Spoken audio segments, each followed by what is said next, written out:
Hello guys, in this video I am going to discuss about present tense and its four types. See here, in that you are going to learn about positive sentences, negative sentences and questions. Positive sentences means ಸಕಾರಾತ್ಮಕ ವಾಕ್ಯಗಳು, ನಕಾರಾತ್ಮಕ ವಾಕ್ಯಗಳು ಮತ್ತು ಪ್ರಶ್ನಾರ್ಥಕ ವಾಕ್ಯಗಳು. Let us see first one, simple present. Okay, in simple present how you are going to write positive sentences, negative sentences and questions. Let us see positive sentences. Okay, I, you, we, they, eat. Right, first we have taken here for these grammatical persons, we have taken here what, base form of the verb, that is v1. Right, ಕ್ರಿಯೆಯ ಮೊದಲನೇ ರೂಪವನ್ನ ಬರೆದಿದ್ದೀವಿ, eat. Right, I eat pizza. For example, I have taken here pizza. Right, I eat pizza, ನಾನು pizza ತಿನ್ನುತ್ತೇನೆ. You eat pizza, ನೀವು pizza ತಿನ್ನುತ್ತೀರಾ. We eat pizza, ನಾವು pizza ತಿನ್ನುತ್ತೇವೆ. They eat pizza, ಅವರು pizza ತಿನ್ನುತ್ತಾರೆ. So this is positive sentence in simple present. Okay, see here next, he, she, it eats. Right, which form of verb we have taken here? Right, that is simple present, third person singular, simple present. Right, he, she, it ಇವೆಲ್ಲವೂ ಕೂಡ third person singular. Right, he eats pizza, ಕ್ರಿಯೆಯ ಐದನೇ ರೂಪವನ್ನು ತಗೊಂಡಿದ್ದೀವಿ. Right, v5. he eats pizza, ಅವನು pizza ತಿನ್ನುತ್ತಾನೆ. she eats pizza, ಅವಳು pizza ತಿನ್ನುತ್ತಾಳೆ. it eats pizza, ಅದು ಪಿಜ್ಜಾ ತಿನ್ನುತ್ತದೆ. Right, it may be cat, dog, anything. Okay, see here next, negative sentence. how you are going to write these in negative sentence also? ನಕಾರಾತ್ಮಕ ವಾಕ್ಯಗಳಲ್ಲಿ ಇದನ್ನ ಹೇಗೆ ಬರೀಬಹುದು ಹಾಗಾದ್ರೆ? see here, I do not eat pizza, ನಾನು pizza ತಿನ್ನುವುದಿಲ್ಲ. Right, it do not, so do, so it is a auxiliary verb. Right, the auxiliary verb do is used to form negative sentences and question sentences. Right, ಈ auxiliary verb do ಯಾವುದನ್ನ ರೂಪುಗೊಳಿಸುತ್ತೆ ಅಂತ ಹೇಳಿದ್ದೆ? ನಕಾರಾತ್ಮಕ ವಾಕ್ಯಗಳನ್ನು ಮತ್ತೆ ಪ್ರಶ್ನಾರ್ಥಕ ವಾಕ್ಯಗಳನ್ನು ರೂಪುಗೊಳಿಸುತ್ತದೆ. Right, see here, do not contraction ಮಾಡಿ ಬರೆದಾಗ don't ಆಗುತ್ತೆ. Right, I don't eat pizza, ನಾನು ಪಿಜ್ಜಾ ತಿನ್ನುವುದಿಲ್ಲ. Right, you don't eat pizza, ನೀವು ಪಿಜ್ಜಾ ತಿನ್ನುವುದಿಲ್ಲ. we don't eat pizza, ನಾವು ಪಿಜ್ಜಾ ತಿನ್ನುವುದಿಲ್ಲ. they don't eat pizza, ಅವರು ಪಿಜ್ಜಾ ತಿನ್ನುವುದಿಲ್ಲ. Right, so this is the negative sentences for these grammatical persons. See here next, he, she, it. how to write in negative sentences? he does not. Right, he, she, it ಬಂದಾಗ ಇಲ್ಲಿ does ಬರುತ್ತೆ. Right, he does not eat pizza, ಅವನು pizza ತಿನ್ನುವುದಿಲ್ಲ.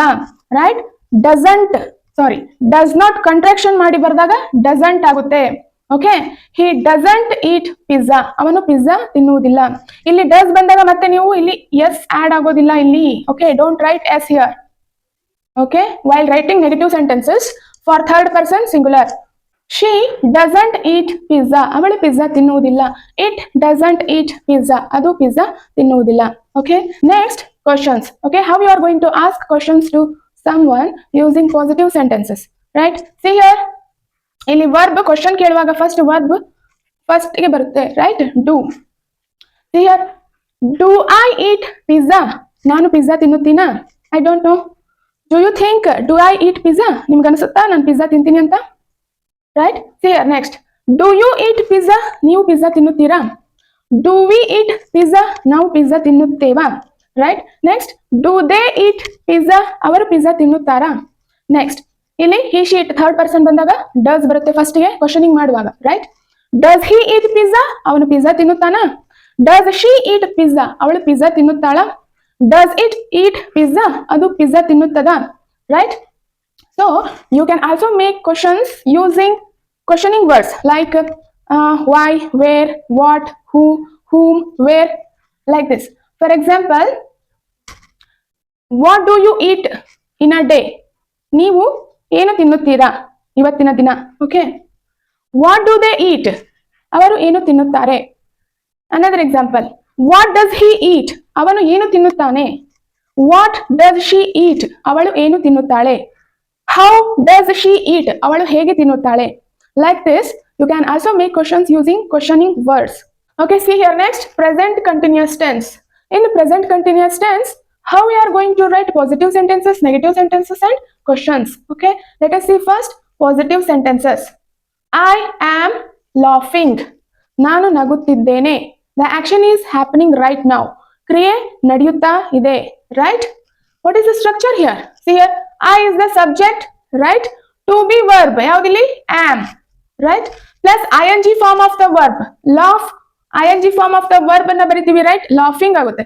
I am laughing, ನಾನು ನಗುತ್ತಾ ಇದ್ದೇನೆ, right. So next see here, you are, right. You we they ಬಂದಾಗ ಏನ್ ಬರುತ್ತೆ ಇಲ್ಲಿ? ಟು ಬಿ ವರ್ಬ್ ಆರ್ ಬರುತ್ತೆ, ರೈಟ್. ಯು ಆರ್ ಲಾಫಿಂಗ್, ನೀವು ನಗುತ್ತಾ ಇದ್ದೀರಿ. ವಿ ಆರ್ ಲಾಫಿಂಗ್, ನಾವು ನಗುತ್ತಾ ಇದ್ದೇವೆ.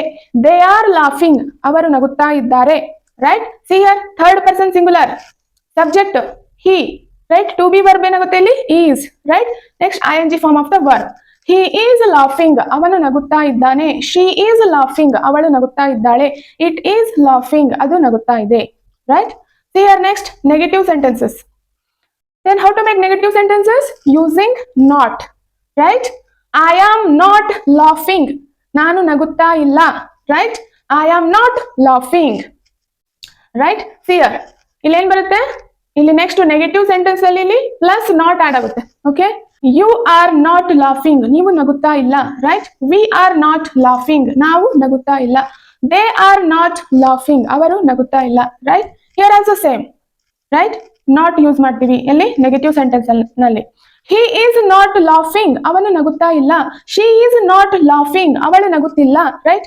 ಇಟ್ ಈಸ್ ನಾಟ್ ಲಾಫಿಂಗ್, ಅದು ನಗುತ್ತಾ ಇಲ್ಲ, right. Then how to make questions in present continuous tense. See here, questioning ಮಾಡುವಾಗ ಟು ಬಿ ವರ್ಬ್ ಫಸ್ಟ್ ಗೆ ಬರುತ್ತೆ, ರೈಟ್. Am, are, is. ಮತ್ತೆ ಪಾಸ್ಟ್ ಟೆನ್ಸ್ ಅಲ್ಲಿ to be verbs was, were, right. See here, am I laughing, ನಾನು ನಗುತ್ತಾ ಇದ್ದೇನಾ? I don't know, right? Am I laughing? ಇಲ್ಲಿ you we are ಬಂದಾಗ ಏನು ಬರುತ್ತೆ? R, right. Are you laughing, ನೀವು ನಗುತ್ತಾ ಇದ್ದೀರಾ? ಆರ್ ವಿ ಲಾಫಿಂಗ್, ನಾವು ನಗುತ್ತಾ ಇದ್ದೇವಾ? ಆರ್ ದೇ ಲಾಫಿಂಗ್, ಅವರು ನಗುತ್ತಾ ಇದ್ದಾರಾ, right. See here next he she it ಬಂದಾಗ ಯಾವ್ದು ಬರುತ್ತೆ ಇಲ್ಲಿ? To be verb is. Is he laughing, ಅವನು ನಗುತ್ತಾ ಇದ್ದಾನಾ? ಈಸ್ ಶಿ ಲಾಫಿಂಗ್, ಅವಳು ನಗುತ್ತಾ ಇದ್ದಾಳಾ? ಈಸ್ ಇಟ್ ಲಾಫಿಂಗ್, ಅದು ನಗುತ್ತಾ ಇದೆಯಾ? So like this. How you are going to make using question words, right? Why are you laughing? ನೀನು ಏಕೆ ನಗುತ್ತಾ ಇದ್ದೀಯಾ? So see here, questioning words use ಮಾಡಿದ್ರೆ ಏನಾಗುತ್ತೆ? First ಗೆ you can also use questioning words, right? Why are you laughing? Why are they laughing? ಅವರು ಏಕೆ ನಗುತ್ತಿದ್ದಾರೆ? Why is he laughing? ಅವನು ಏಕೆ ನಗುತ್ತಿದ್ದಾನೆ? Why is she laughing? Right? Like this you can make questions using question words, okay? See here another thing, what type of verb form we have taken here? That is V4, right? Present participle of the main verb, right? See here next, present perfect tense. How we are going to write positive, negative and question sentences in present perfect tense? Let us see. What is the structure? Subject plus have or has plus past participle of the main verb. ಕ್ರಿಯೆಯ ಮೂರನೇ ರೂಪವನ್ನ use ಮಾಡ್ತೀವಿ, right? See here, first example, positive sentences. I have, I is the subject. I ಬಂದಾಗ ಏನ್ ಬರುತ್ತೆ ಇಲ್ಲಿ? Grammatical first person ಬಂದಾಗ have, okay. ಇವು ನಾಲ್ಕು ಗ್ರಾಮ್ಯಾಟಿಕಲ್ ಪರ್ಸನ್ ಬಂದಾಗ ಹ್ಯಾವ್ ಬರುತ್ತೆ, okay. I have written, past participle of the main verb. So ಹಾಗಾದ್ರೆ ಬೇಸ್ ವರ್ಬ್ ಯಾವುದು? ರೈಟ್. ಕ್ರಿಯೆ ಎರಡನೇ ರೂಪ ಯಾವ್ದಾಗುತ್ತೆ? Past simple wrote. ಮೂರನೇ ರೂಪ ರಿಟರ್ನ್, ರೈಟ್. ಸೊ ಇಲ್ಲಿ ಪ್ರೆಸೆಂಟ್ ಪರ್ಫೆಕ್ಟ್ ಅಲ್ಲಿ ನಾವು ಯಾವಾಗ್ಲೂ past participle of the main verb ತಗೊಳ್ತೀವಿ, that is V3, right. I have written, ಇದು ರಿಟರ್ನ್ ಏನಿದು? irregular verb, okay. So what do you mean by irregular verb? That verb doesn't end in ed, okay. ಅದು ಯಾವ verb ed ಇಂದ end ಆಗಲ್ವೋ ಅಂತಹ verb ಗೆ ಏನಂತ ಕರಿತೀವಿ? irregular verbs, right? See here, visit ಇಲ್ಲಿ ed ಅಲ್ಲಿ ಎಂಡ್ ಆಗಿದೆ, right? ed ಪದ ಬಂದು ಸೇರುತ್ತದೆ ಕೊನೆಯಲ್ಲಿ. So this is regular, this is irregular, okay. I have written, ನಾನು ಬರೆದಿದ್ದೇನೆ, right? So ಇವಾಗ ತಾನೇ ಜಸ್ಟ್ ಕಂಪ್ಲೀಟ್ ಆಗಿರೋದು, okay. ಫಿನಿಶ್ಡ್ ಆಕ್ಷನ್ ಆಗಿದ್ರು ಕೂಡ that is relevant to the present, ವರ್ತಮಾನ ಕಾಲಕ್ಕೂ ಸಂಬಂಧಪಡುತ್ತದೆ ಅಥವಾ ಪರಿಣಾಮ ಬೀರುತ್ತದೆ, okay. Next, you have written, ನೀವು ಬರೆದಿದ್ದೀರಿ, ರೈಟ್. ವಿ ಹ್ಯಾವ್ ರಿಟರ್ನ್, ನಾವು ಬರೆದಿದ್ದೇವೆ. ದೇ ಹ್ಯಾವ್ ರಿಟರ್ನ್, ಅವರು ಬರೆದಿದ್ದಾರೆ, right. Next, he she it third person singular ಬಂದಾಗ ಹ್ಯಾಸ್ ಬರುತ್ತೆ, right. See here he has written, ಅವನು ಬರೆದಿದ್ದಾನೆ. ಶಿ ಹ್ಯಾಸ್ ರಿಟರ್ನ್, ಅವಳು ಬರೆದಿದ್ದಾಳೆ. ಇಟ್ ಹ್ಯಾಸ್ ರಿಟರ್ನ್, ಅದು ಬರೆದಿದ್ದೆ, right. Next, here how to write in negative sentences? I have not written, ನಾನು ಬರೆದಿಲ್ಲ, right. Have not contraction ಮಾಡಿ ಬರೆದಾಗ ಹ್ಯಾವೆಂಟ್ ಆಗುತ್ತೆ, ರೈಟ್. ಐ ಹ್ಯಾವೆಂಟ್ ರಿಟನ್, ನಾನು ಬರೆದಿಲ್ಲ. ಯು ಹ್ಯಾವೆಂಟ್ ರಿಟನ್, ನೀವು ಬರೆದಿಲ್ಲ. ವಿ ಹ್ಯಾವೆಂಟ್ ರಿಟನ್, ನಾವು ಬರೆದಿಲ್ಲ. ದೇ ಹ್ಯಾವೆಂಟ್ ರಿಟನ್, ಅವರು ಬರೆದಿಲ್ಲ, right. See here next, he has not written. has not ಅನ್ನ ಕಾಂಟ್ರಾಕ್ಷನ್ ಮಾಡಿ ಬರೆದಾಗ hasn't ಆಗುತ್ತೆ, ರೈಟ್. he hasn't written, ಅವನು ಬರೆದಿಲ್ಲ. she hasn't written, ಅವಳು ಬರೆದಿಲ್ಲ. it hasn't written, ಅದು ಬರೆದಿಲ್ಲ. Okay, then how to make questions here? here first ಏನ್ ಬರುತ್ತೆ, have ಮತ್ತೆ has ಬರುತ್ತೆ ಕ್ವಶನ್ ಮಾಡುವಾಗ, right. have I written? do you think have I written? ನಿಮ್ಗೆ ಅನ್ಸುತ್ತಾ ನಾನು ಬರ್ದಿದ್ದೇನೆ ಅಂತ? have you written? ನೀವು ಬರೆದಿದ್ದೀರಾ? have we written? ನಾವು ಬರೆದಿದ್ದೀವಾ? have they written? ಅವರು ಬರೆದಿದ್ದಾರಾ? Next, has he written? ಅವನು ಬರೆದಿದ್ದಾನಾ? has she written? ಅವಳು ಬರೆದಿದ್ದಾಳಾ? has it written? ಅದು ಬರೆದಿದೆಯಾ? like this. Okay, see here next, regular verb, visited, liked, worked. So these are called regular verbs, right? ಕ್ರಿಯಾಪದದ ಕೊನೆಯಲ್ಲಿ ಇಡೀ ಅಕ್ಷರಗಳು ಬಂದು ಸೇರುತ್ತವೆ, ಅಂತಹ ಪದಗಳಿಗೆ ನಾವು ರೆಗ್ಯುಲರ್ ವರ್ಬ್ಸ್ ಅಂತ ಕರಿತೀವಿ, right. I already made a videos on regular and irregular, go through it. Okay, see here, I have visited, for example, I have taken here Paris, right. I have visited Paris, ನಾನು ಪ್ಯಾರಿಸ್ಗೆ ಭೇಟಿ ನೀಡಿದ್ದೇನೆ. You have visited Paris, ನೀವು ಪ್ಯಾರಿಸ್ಗೆ ಭೇಟಿ ನೀಡಿದ್ದೀರಾ, right. We have visited Paris, they have visited Paris, right, like this. He has visited Paris. Then how to write in negative sentences? I haven't visited Paris, ನಾನು ಪ್ಯಾರಿಸ್ಗೆ ಭೇಟಿ ನೀಡಿಲ್ಲ, right. You haven't visited Paris, right. So I have taken two examples here, regular and irregular. See here next, present perfect continuous. What is the meaning of it? At some point action started in the past and continued to the present also. ಹಿಂದೆ ನಡೆದಿರುವ ಘಟನೆ ಈಗಲೂ ಕೂಡ ವರ್ತಮಾನದಲ್ಲೂ ಕೂಡ ಮುಂದುವರೆದಿದೆ ಅಂತ ಅರ್ಥ.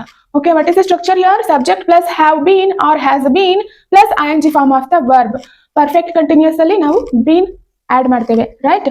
C here first example in positive sentences, I have been working, ನಾನು ಕೆಲಸ ಮಾಡುತ್ತಿದ್ದೇನೆ, right. I have been working for 3 years, ನಾನು 3 ವರ್ಷಗಳಿಂದ ಕೆಲಸ ಮಾಡುತ್ತಿದ್ದೇನೆ, ರೈಟ್. ನಾನು ಹಿಂದೆ ಸ್ಟಾರ್ಟ್ ಮಾಡಿರೋದು 3 ವರ್ಷದ ಹಿಂದೆ, ಇವಾಗಲೂ ಕೂಡ ಕಂಟಿನ್ಯೂ ಇದೆ ಅಂತ ಅರ್ಥ. Okay, you have been working, ನೀವು ಕೆಲಸ ಮಾಡುತ್ತಿದ್ದೀರಿ. ವಿ ಹ್ಯಾವ್ ಬೀನ್ ವರ್ಕಿಂಗ್, ನಾವು ಕೆಲಸ ಮಾಡುತ್ತಿದ್ದೇವೆ. ದೇ ಹ್ಯಾವ್ ಬೀನ್ ವರ್ಕಿಂಗ್, ಅವರು ಕೆಲಸ ಮಾಡುತ್ತಿದ್ದಾರೆ. He she it third person ಬಂದಾಗ ಹ್ಯಾಸ್ ಬರುತ್ತೆ, right. He has been working for 3 years or 5 years, ಅವನು 5 ವರ್ಷಗಳಿಂದ ಕೆಲಸ ಮಾಡುತ್ತಿದ್ದಾನೆ. She has been working, it has been working. Okay, then how to write in a negative? I have not been, contraction ಮಾಡಿ ಬರೆದಾಗ haven't ಆಗುತ್ತೆ, right. I haven't been working, I haven't been working for 3 years, ನಾನು 3 ವರ್ಷಗಳಿಂದ ಕೆಲಸ ಮಾಡುತ್ತಿಲ್ಲ, right. You haven't been working, we haven't been working, they haven't been working, like this. Okay, next, he has not been working for 4 years, ಅವನು 4 ವರ್ಷಗಳಿಂದ ಕೆಲಸ ಮಾಡುತ್ತಿಲ್ಲ, right. Has not contraction ಮಾಡಿ ಬರೆದಾಗ ಹ್ಯಾಸಂಟ್ ಆಗುತ್ತೆ, right. He hasn't been working, ಅವನು ಕೆಲಸ ಮಾಡುತ್ತಿಲ್ಲ. She hasn't been working, it hasn't been working, like this. Next, how to write in question? Have ಬರುತ್ತೆ, right. Have I been working? ನಾನು ಕೆಲಸ ಮಾಡುತ್ತಾ ಇದ್ದೇನಾ, right. Have you been working? ನೀವು ಕೆಲಸ ಮಾಡುತ್ತಿದ್ದೀರಾ, right. For example, have you been working for 3 years? ನೀವು 3 ವರ್ಷಗಳಿಂದ ಕೆಲಸ ಮಾಡುತ್ತಾ ಇದ್ದೀರಾ, okay. Have we been working? Have they been working? Right? Has he been working? ಅವನು ಕೆಲಸ ಮಾಡುತ್ತಿದ್ದಾನಾ? Has she been working? Okay, has it been working? ಅದು ಕೆಲಸ ಮಾಡುತ್ತಾ ಇದೆಯೇ? So this is all about present tense. Hope this is clear to you. Catch you in the next video.